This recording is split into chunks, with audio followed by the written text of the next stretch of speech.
Hi, welcome to SEO Hangouts with Josh Bachynski. I say point blank things, point blank. Today I have some great SEO leaks from John Mueller, that rather happy and jolly Google employee. So without further ado, I'll get right to that. And I think they're pretty important, in fact, because they're all about this thing called buzz generation that I've been talking about in the last few of my videos, which it's all connected. It's all wrapping into one nice little SEO package. This thing called buzz generation and the Panda algorithm and getting links and getting third-party recommendations, and all that is really just seeming to be part of the same algorithm, or the algorithms are all seeming to be working together. And quite frankly, just for a little last bit of preamble, in my opinion, the algorithms that Google are using these days are 100% different. They're entirely different than the algorithms they have been using. Yes, they're still using links, and yes, I asked John Mueller recently if PageRank was still part of the algorithm, and he said yes, it is. But the way they're using it is entirely different. So let's get right to it, and more importantly, how can you manipulate it? How can I exploit these algorithms, Josh, is what you're asking. And so let's get right to that and see what we can do. Okay, so as I said, on June 20th, John Mueller had a hangout, and he point blank confirmed, told you, point blank, this is a new drinking game. So every time I say the word point blank, you have to take a drink of something. I don't know, vodka, tequila, whatever you happen to have around.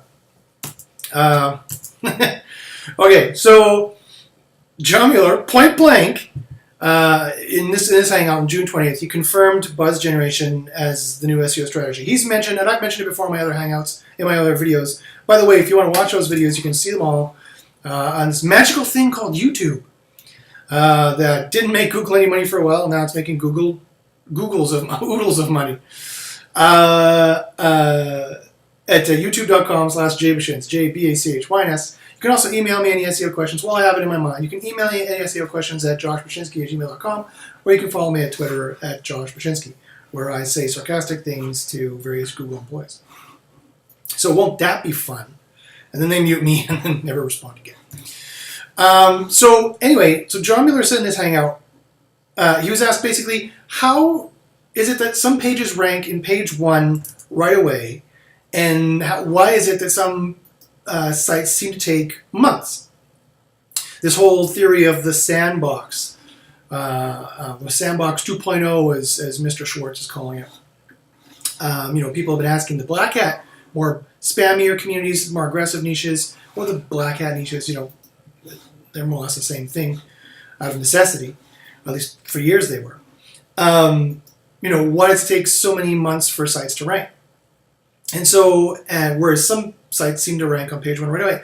And John Mueller's answer, and I quote, and I'm going to make a lot of this answer, so I'm going to say it a couple times. His answer was, and I quote, everyone is writing about, the reason why sorry, that's not the quote.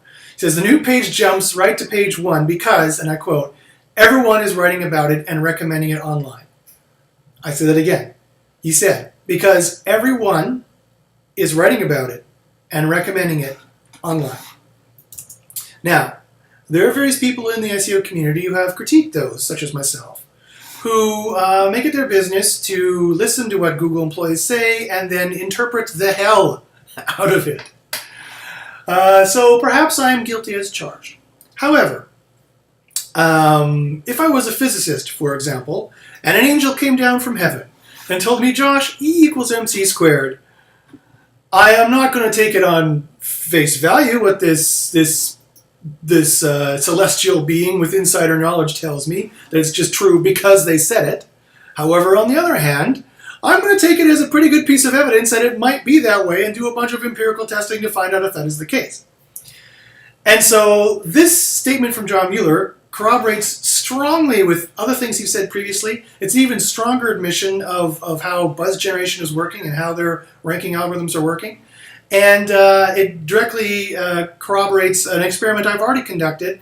I recently did a case study 2 or 3 weeks ago. You can see it on my YouTube channel, where I show evidence of this exact process at work and how it works exactly.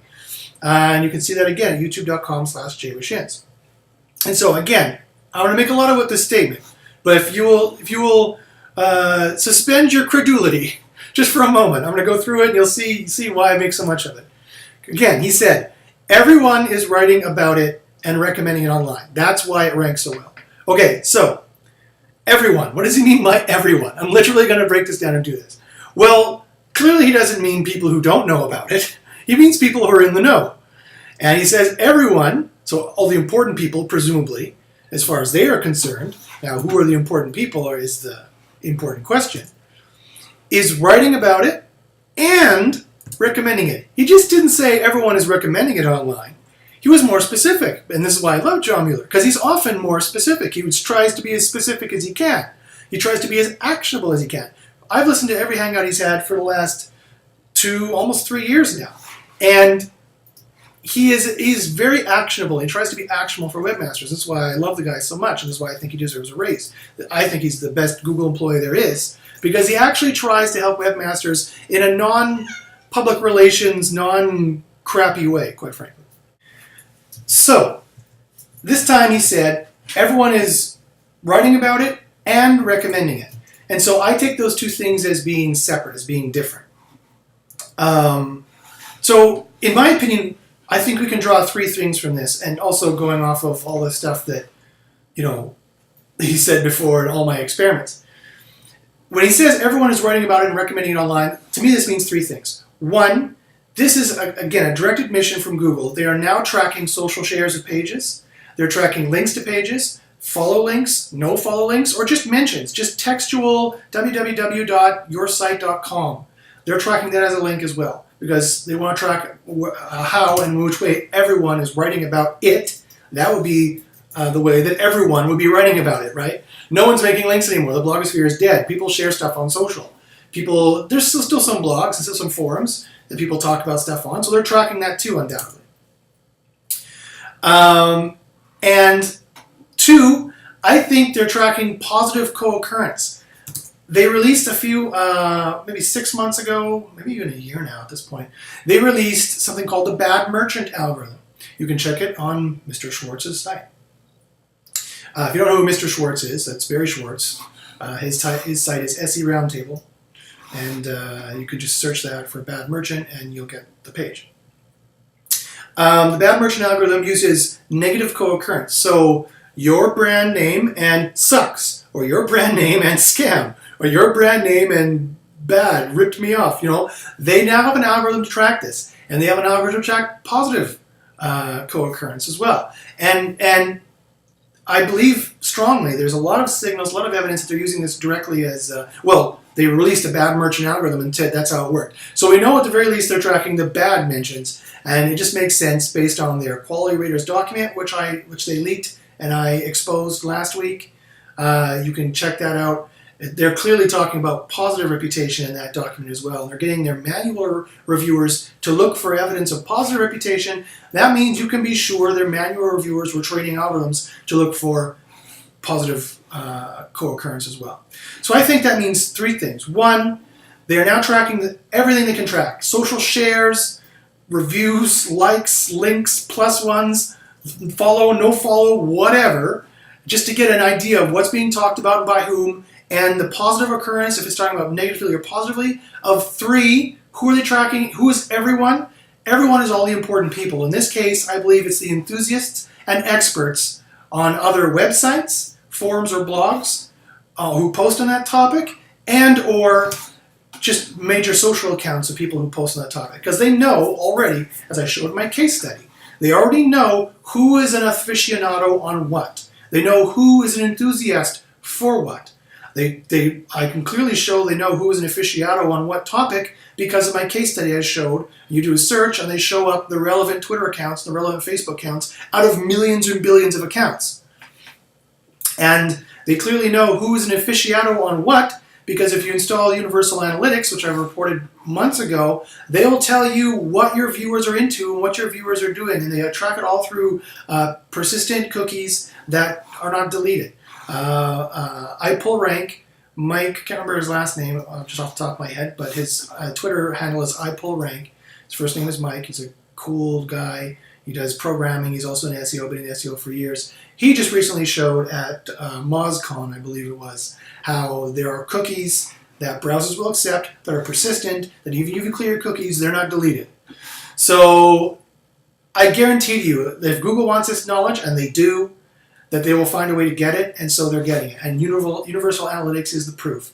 They know what sites you're going to. Newsflash, they know all the porn and everything you're looking at, all of your dirty little secrets. They know it all from your IP address, whether or not you're incognito or not, it doesn't matter with these persistent cookies. And they're tracking it, and in an aggregate, anonymous way, they're sharing it with Google Analytics subscribers and people who've installed Google Analytics. If you install Universal Analytics, you'll see very detailed and rather frightening, actually, demographic information about your viewers, which is a wonderful marketing tool for you to decide what kind of marketing campaigns you're going to do, what kind of viral campaigns you're going to do, what kind of content you're going to produce, what kind of side content you could produce that your viewers would find interesting, because you can tell, because Universal Analytics tells you that 5% of them love movies, 5% of them love books on hockey, 5% of them love this or that. So you can get really good demographic information from that. And so Google's tracking these things. And so when John Mueller says a page jumps right to page 1 because they have a flux of people suddenly writing about it, the right accounts, the enthusiasts and the aficionados on those topics writing about it, the right blogs writing about it, the right forums writing about it, and recommending it. So there's also shares or plus ones or some or links, whether follow, no follow, or just mentions. And they're using all of this, and they have to. Think about it. Google has to do this. The blogosphere is dead. Just people still run blogs, but it's not 2007 where everyone had a blog anymore. It just doesn't work that way anymore. Everyone has a social account and they share stuff ad nauseum on social, but they can't rely on any one social network because a single social network has a very skewed demographic. Instagram, kids, Facebook, Gen Xers, my generation, and baby boomers, and older skewed demographic, right? Twitter, this demographic, Pinterest, that demographic. And so what do? And Google Plus, kind of a tech nerd demographic. So what do? Simple. They watch them all. I had a personal conversation with Matt Cutts where he talked to me about the trials and tribulations, point blank, of how you would track this and the issues. And he lamented at the time that Twitter and Pinterest and Facebook weren't doing enough to clean up their own spam, and that they lamented the fact that they were going to have to do it. So, that tells you right, he didn't admit that they were doing it, but it tells you right there, at least it's on their mind, and I guarantee you they're tracking it because they need a broader skew of information. And if they can get it, they'll track it, and I can prove they're tracking it, at least for Twitter and Facebook, because of my case study. Again, look at my case study from 3 or 4 weeks ago on my YouTube channel. Okay, now, so what does this mean? Remember, they're trying to track whether it is quote-unquote innovative, right? John Mueller used that word, innovative. They're trying to track whether the content is innovative and thus also fresh. So remember, they're looking for, an upshot of people looking for that topic. And that's more important to them than link juice. That's way more important to them than link juice. Trust me, my case study proves it. Even in competitive fields. But you have to remember, so you might be thinking, okay, great. All I have to do is make this kishy website, some funny, zany commercial, right? And I can rank herbal pills, page 1. You have to remember it might not be so easy. Although, that would be getting closer to how you would do it these days, right? It's not about firing up scrape nuke anymore, or whatever you want to, whatever, insert black hat linking program here. It's not about that anymore. But at the same time, it's about going kitschy and having good branding and good marketing, which I'm going to talk about in this entire hangout. But at the same time, you have to remember ranking inertia. And John Mueller directly said, if the competition is big with lots of legacy, quote, supporting information online, they're very well known, ... they have a good reputation, end quote, then you might not be able to beat them either at all or for long. Remember, Google's not your friend. They want to take the safest bet to make sure 2008 does not happen again and their search results don't get spammy looking again. And so if they have big trusted sites those are the sites that are going to rank. And John Mueller admitted, point blank. This also is, drink your drink. This also, sorry, I have my office mate here who's laughing at my point blank assertions.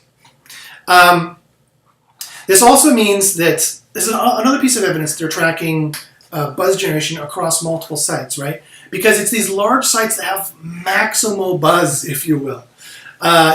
They can generate good signals in many different spheres, in many different ways, in many different confirming areas. This forum talking about them, and that forum talking about them, and this social network talking about them, and that social network talking about them. As opposed to a news site, which, they might fire up a Twitter account and maybe have some followers. It's really difficult if you don't have something funny, creative, emotion-provoking, thought-provoking. You're not going to get that much penetration. You're not going to get that much interaction with different people. And it's going to be difficult for you to generate that buzz. If you, don't have a huge reach already with a lot of industry contacts, like good old brick and mortar, networking, that kind of thing, and or something interesting to share, right? Okay. So basically, in your business strategy, we pressed John Mueller a little bit more, and he basically admitted that you can't, quote unquote, count on being able to outrank brand or big trusted sites, well-recommended quality sites. He pretty much directly admitted this is practically infeasible, definitely in the short term, because they have so much corroborating evidence to look at, and that you need to have to build up your quality. It's not about having 10,000 links opposed to his 5,000 links. It's about having 500 Facebook shares and 500 Google Plus shares and 500 Pinterest pins, and then 500 follow links, and maybe 500 no follow links from this forum, and 300 mentions on that forum, and 400 mentions on this blog that all your competitors have because they've been doing this kind of marketing and branding. And so it just makes sense from Google's perspective to trust the sites they already trust and distrust the sites they don't know anything about, and look for verification signals that verify the signals that verify the signals. So how do you kind of combat this? Well, there's some ways you can think about combating this. It's not, again, about getting the exact match domain. It's more about getting a partial match domain, or getting kind of a kitschy brand that people will remember. Or even if you already have the exact match domain or the partial match domain, look for penalties and look for demotions that you already probably have. If you don't know how to do that, or you need some help doing that, by all means email me. That's essentially what I do. joshbachynski@gmail.com. Little plug there. A point blank plug. So ignoring anything holding you back, ignoring any boat anchors, if you're starting from ground zero, even if you have a partial match or exact match and you're kind of spammy-ish, you can still do it by going really kitschy and catchy. But if you're starting new or starting fresh, or you think maybe it might be a good idea to start fresh, again, I would choose, I've been using this example a bit, but I think it's a good one, I would choose joshsfruitemporium.com as opposed to buy red apples. See, assuming red apples is your product you sell. Instead of trying to get people who are looking for, herbal pill this, or casino or payday loan that, you might, or even law this, or it doesn't have to be such a spammy niche. So you think I'm just talking about those really competitive niches. I'm not. I'm talking about all niches. I'm talking about every single niche, right? You might want to go more of a kitschy brand that people are going to remember. They're going to search in Google and they're going to click. Because remember that algorithm, that patent came out that specified their Panda algorithm that mentioned that if you have X number of backlinks or X number of years or whatever, X number of age signals, you should have Y number of people searching your brand in Google and clicking on your result. They found a statistical relation to that, and this seems to be either how they trigger a quality review, a Panda review, or is used in Panda somehow. So, yeah, you can try and exploit all that artificially. You could, in theory, get clicks to click you, and that sometimes helps in various situations and cases. But it's not going to work for the long term. It can get fairly expensive, or at least it's not going to work for the long term. It's life support for your SEO. It's not, a good idea for the long term. The best idea for the long term is to have, if you want people to share you and be kitschy, I hate to say it, but you got to bite the bullet, and you got to be catchy and rememberable. You got to be kitschy and rememberable. Otherwise, you got to be emotion provoking or thought provoking. You have to have quality. Well, quite frankly, Google is not going to rank you because they have so many different ways of finding it and so many different ways of tracking it. That's not to say you can avoid entirely the marketing or SEO, the amplitude aspect, the reach aspect. It's not to say that if you build it, they will come. No matter how good you are, there's just so many other good things out there. So you do have to do marketing, you do have to do SEO, you do have to make sure you go to the right places and are seen in the right places and generate enough buzz in the right places. But you do have to, it would work much better, and the chances of it working increase exponentially if you also have a good product and have a good kitschy kind of site and presentation about the product. Okay. Now, of course, and this also means, and you're probably reading between the lines, I've mentioned it before, and John Mueller admitted that it was, quote unquote, very hard to break in, end quote, for news sites, especially if you're trying to compete with like a Walmart or an Amazon or something like that. If Walmart and Amazon, they sell your product, you're in trouble, because as far as Google is concerned, the way their algorithms are stacked, they have the advantage, as people are seeing it in the SERPs now. The top Google product search, Walmart, Amazon are always showing up there, because it's a safe bet for Google. And quite frankly, John Mueller's admitted point blank that they don't care. They want to rank these big brands. They don't want to rank small brands because they don't trust the small brands. And so again, how you get around that is you have to choose your own query space. You have to put a slight spin on the name of the product, put a slight change in the product if you're making the product. You have to have your own point of view on the product. You have to give a different kind of review or perspective on the product. Use the Query Deserves Diversity algorithm. Check to see if the SERP already has a scam or a danger, or you wouldn't believe, one of those stupid things if you, don't want to puke all over yourself in doing that. But they like to put up negative stuff about a stuff. You do a search for a thing, they'll put a purchase, a review, top 5 things about blah, then a scam or any kind of problem with it. If they find it and has enough authority, enough people talking about that, and they trust it enough, right? It hasn't been hit by Panda or something like that. And then maybe a video.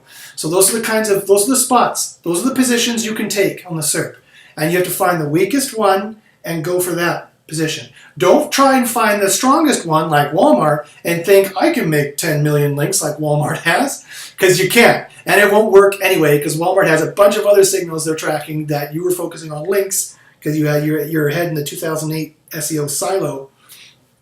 And it just doesn't work that way anymore. It doesn't work that way. You need links, yes, but you need no following, you need mentions, you need social, you need particular kind of blogs and people talking about you and interactions and stuff like that. Expert rank or author rank, whatever you want to call it, things like that.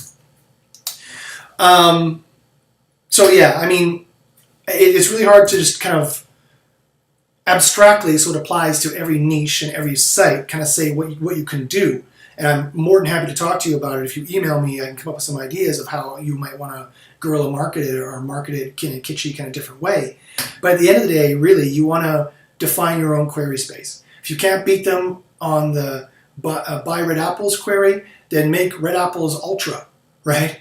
Make it up. And then and get enough people searching red apples ultra in Google until it ends up being an auto select option. And then you'll have redapplеsultra.com, or if you want to do it that way. I've done it that way before. Make a lot of money doing it that way. But who knows how long that's going to last for, because it's still exact match, and so the percentage chance of them hitting you with Panda is much, much higher. Remember, they have an exact match domain algorithm that is part of Panda or works in conjunction with Panda, and they check exact match domains that much more stringently because they have a boost because the keywords are in the domain. Or, at any point they might just remove that because they might get so, which John Mueller has kind of suggested they have, because they might get so confident in these other buzz generation algorithms that have more checks built in, checks and balances built in, to make it a safer bet for Google than just thinking, oh, it has it in the EMD, throw it up there. That was always kind of a foolish move for them to do, a move that they did in lieu of having better algorithms to look for better signals. Now the web has more signals they can look at, all these weird smaller and larger social networks, schema data, including expert data, persistent cookies, apparently, that nobody cares about anymore, and all these kinds of things that allow them different, the ability to write more complex algorithms to take advantage of these more nuanced signals. Okay, so again, John Mueller reiterated, and it's very depressing, that you shouldn't, and I quote, really bother. You can only compete in the niches where the big sites, this is what he said, point blank, as depressing as it is, that you can't, smaller sites just cannot compete with the bigger sites. You can only compete with bigger sites where they, and I quote, haven't bothered, end quote, to put any content out on yet. That's the only thing you can do. Let's have a brass tacks conversation. Negative SEO is a touchy subject. So let's say, hypothetically speaking, you decided as a small business, I know I'm going to negative SEO Walmart, I'm going to negative SEO Amazon. It's not going to work. They have such trust and such authority that any signal you could do to get them negative SEO'd probably is not going to work. Whether or not you want to talk about the ethics of the situation, ignoring that for a moment, it's just functionally probably not going to work. So it's not worth your time. Probably much more worth your time to get creative with it, get kitschy with it, and move fast. And it is depressing, and it's pretty much exactly what John Mueller said. But in this case, I'm gonna agree. I'm gonna kind of just put it on steroids and amplify it. If you can go kitschy and go fast with it, and you can get guerrilla marketing, you can get into the small niche markets that Amazon and Walmart are just too big to target. It's like a big giant little niche market. They're like, they can't get any penetration in there. It's just, they can't even grab it. It's just too small. But you can go there and get it. That's the kind of thing that's going to work. Defining your query space. Getting a kitschy brand. Those are the kinds of picking your shot, picking your spot on the SERP. Those are the kind of things that are going to work. Okay. So he went on to talk a little bit more about other business. So that, for a long time that's been a solid business plan, or not a solid one, but a popular business plan online. Let's make an AdSense site. Let's make an affiliate site. Let's make these kinds of things. Google is purposely trying to cut down those not sites, entire businesses. The entire business model, trying to cut it down because they want to make the money. Cut it down. So here's another one they're trying to cut down. I haven't mentioned this before, but I'll keep mentioning it. Aggregators, sites that aggregate information. Content curation has been a big deal online for a while, and it can be used well if you curate content well. But if all you're doing is aggregating content from a bunch of different places and not putting sufficiently enough of your own spin on it to have some quality, that's the exact kind of thing that Panda 4 was looking for, that they released in May of this year, 2014. And John Mueller has mentioned point blank that if you're aggregating content, you're going to have Panda problems, and that's not the kind of thing that you want to do. And so sites that were aggregating content to sell ad space, that's, be warned, you can still do it. Just any of these things I say you shouldn't do, you can still do it. You can still get away with it. But it's so much harder, and the percentage chance of you succeeding is so much smaller that it might not be worth doing. Or definitely, if you're in it, it'd be worth thinking about putting some of your eggs in a different basket, right? Don't have all your eggs in that risky basket that's wobbling, that Google, who is way more powerful than you, is going to go at any moment, right?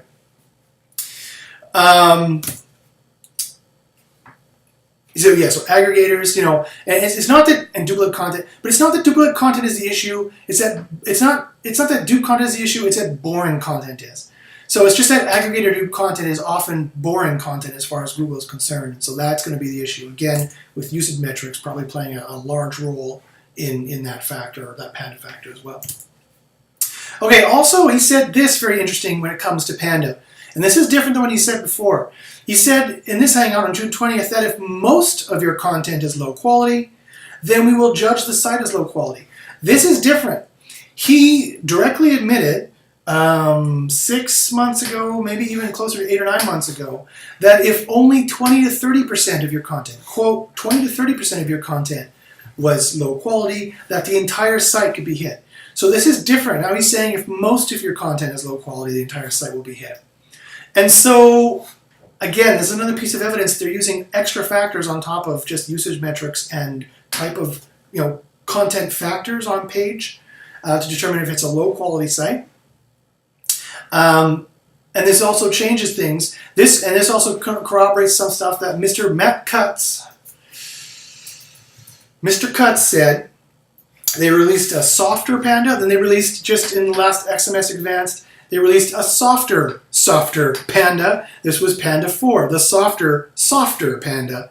And it's softer because it's not softer, it's more specific, right? It's like not just low quality, bad usage, dump. Now it's low quality factors, bad usage, no good experts talking about it, bad stuff online, dump, right? So if most of your content is crappy, they'll dump it, or if they find a more broader signal, they might dump it, those kinds of things. So this could be the way that they softened Panda, again, the softer Panda. What else did he say in this? I'm almost done for this hangout. He point blank said that spelling mistakes and sentence-only pages, that these are the kinds of things that Panda would look at and that would, I quote, drag down your site. Again, this directly corroborates and shows that the stuff we find in the Quality Raters Guideline, which they leaked and I exposed last week, that is exactly what they're using in their Panda algorithms. If you didn't watch that video from last week, go watch it. I did a good summary of the Quality Raters Guideline that got leaked. A brand new, completely new version, not the same one that's been leaked years and years. It was completely rewritten, and it reads like the Panda Manifesto. It essentially reads, no joking, it reads like the Panda, how to write the Panda algorithm. And this is exactly what the Quality Raters got Panda to do, and it's just been confirmed in so many different ways in different places. And the last thing he said, remember, it's not all about you. Your rankings will change because, and I quote, because we recalculate the factors on the web. So it's not about your site. It's not about, this is how this came up. People asked him, my site got hit with a penalty and then the penalty was removed, either a manual penalty or a demotion. It doesn't matter. They say it for all the same things. I got a manual penalty, I got a Panda demotion, I got a Penguin demotion, or whatever. And then this was removed, and I'm not ranking where I was before. As if they owned the spot, right? Like, as if you park at the ball one week, you leave, you come back, and someone's parked in your spot. It's your spot. What the hell? Of course, it doesn't work that way. You don't own spot number 4 on the Google SERP. I know you've got used to it, maybe for many years, but you don't own it. Google does not quite work that way yet. You don't even own position 1 in their Google AdWords spot, only if you put in the highest bid, and anyone can always outbid you.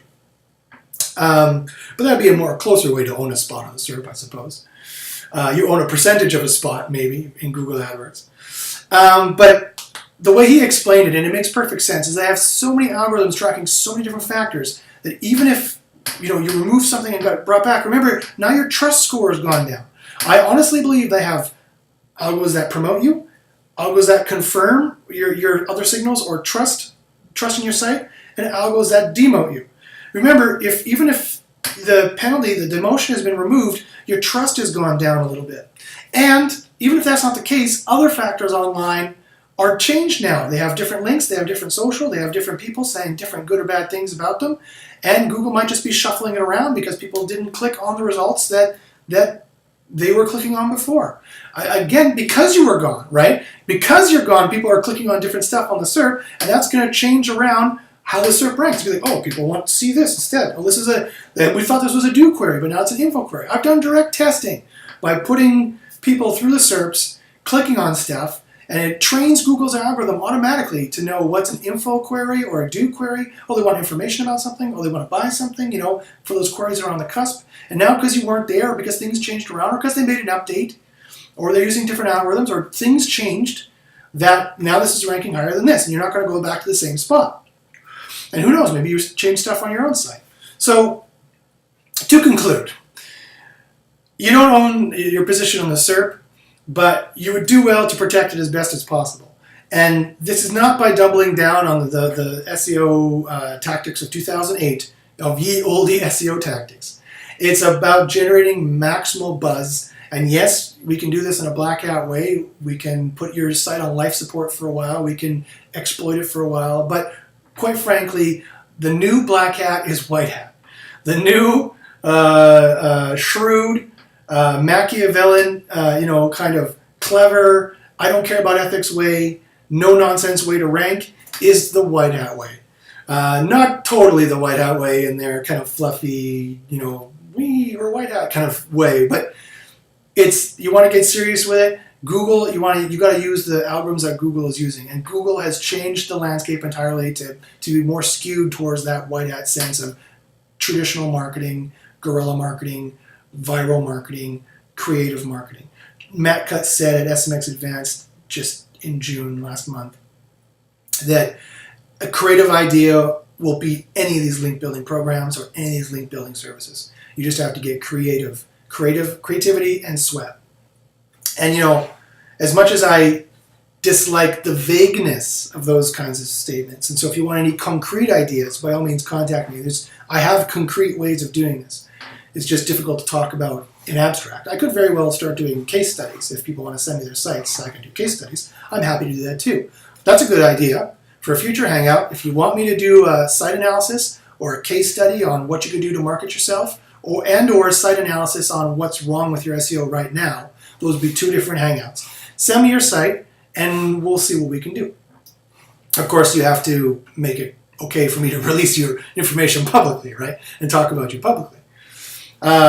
So that's a good idea for another hangout. So that's enough for me for today. I'm point blank telling you that I'm point blank done. So if you have any questions, email me, joshbachynski@gmail.com. You can follow me on Twitter at joshbachynski, and you can watch more videos like this where I expose more SEO secrets, more SEO experiments, and how to rank your site and how to survive in this new Google apocalypse at youtube.com/jbachynski. So thanks very much for your attention today, and good luck in the search.